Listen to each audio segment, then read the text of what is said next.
Ассалаумағалейкум қазақ елі. Мен ешқандай ақталып бұл жерде болмаса баламды ақтап, інімді ақтап тұрғаным жоқ бұл жерде. Қорқып, шындығы керек бұл дүрбелеңнен, бұл қайғы-қасіреттен шаршадым. Мен тек әділ сот болуын қалаймын. Если менің кінәм болса, мені кінәласын. Бауырым кінәсі болса, бауырымды кінәласын. Мен баламды өлтірген адамды әділ жазаға кесілсін. Бірақ қазақ елінен сұрайтыным, тек қазақ елінен сұрайтыным. Мен ақты ақ, қараны қара деп келген жігіттерге де барлығына айттым. Менің баламның жарақаттарын да жасырмақшы болды. Мен ештеңеге таң қалмаймын қазір. Сол үшін өтініп сұрайтын, ешқандай митингі көтеріліс болып, мені қаралап, менің отбасымды қараудың қажеті жоқ. Если сол мен баламды өлтірген адамдардың әкелері ер азамат болса, менің алдыма келер еді. Тиктокта, болмаса Инстаграмда үлкен кісілерді алдыға салып қойып, болмаса үйге әйел адамдар жіберіп, бұндай дүрбелең болып, бұндай әңгіме бармайтын едік. Сол себепті мен айтатын. Біздің президенттен сұрайтын, министрден сұрайтын, менің отбасыма тыныштық беруін, және де отбасымды бұл Алматы қаласынан аман есен алып шығып кетуім керек. Қалған жағында ол сот созылатыны мәлім, айдан анық. Маған келіп жатқан адамдар да, кетіп жатқан адамдар да, менен интервью алып жатқан адамдар да, мен тек осы адвокаттарыма, заңгерлеріме сенемін қазір. Оларда да бала шағасы бар. Осындай жағдайлардың бәрінде болып жатыр. Сол себепті мен шыны керек өзім үшін қорықпаймын ешқандай. Атып кетсе де, пышақтап кетсе де, соттатып жіберсе де, сол үшін айтатын. Тек отбасымның амандығы керек. Бауырым, әке-шешем, бала-шағам,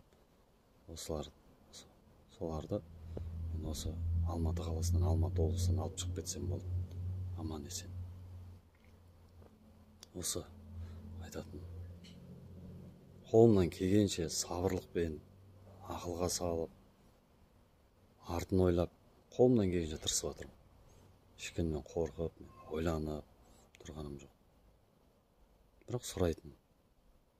Жоғарыдағы осы президентімізден, министрден әділ сот болуын. Мен өзімнің әлсіздігімді оларға көрсетпеймін ешкімге. Шындықты айтып қойдым. Талғар облысында былықты, акиматтағы былықты, больницадағы былықты. Сол үшін өлдіретін болсаңыздар да, менің бауырларым, ата-анам көрмесін.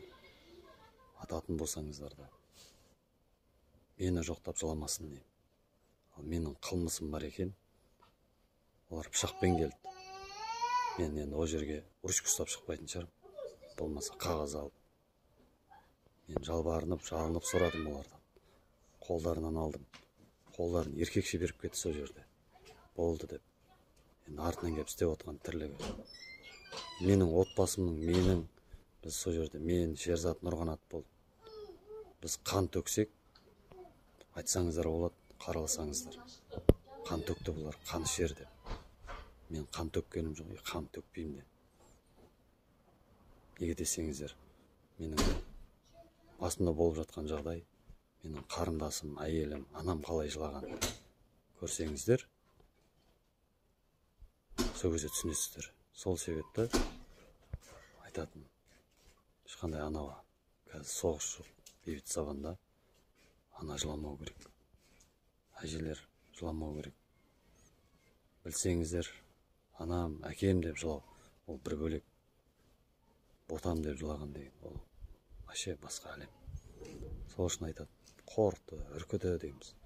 Ақылға, байыпқа салып, сабырға келіп. Мен қазақ болғаннан кейін, бірде-бір қазақтың қаны ақпасын деп. Айтарым болса, ал соттайым десеңіздер, соттаңдар. Жоқ, атамыз өлтіреміз десеңіздер, өлдіріңдер. Бірақ көзім жетті. Қазақстанда әділетті шешім шықпайтынына. Тек бір ғана өтінішім. Қазақ еліне ешқандай қан төгіс болмасын. Президент мырзадан сұрайтын, отбасымды аман есен алып кетуім. Болмаса, басқа мемлекетке бала шағамды алып шығып кетемін.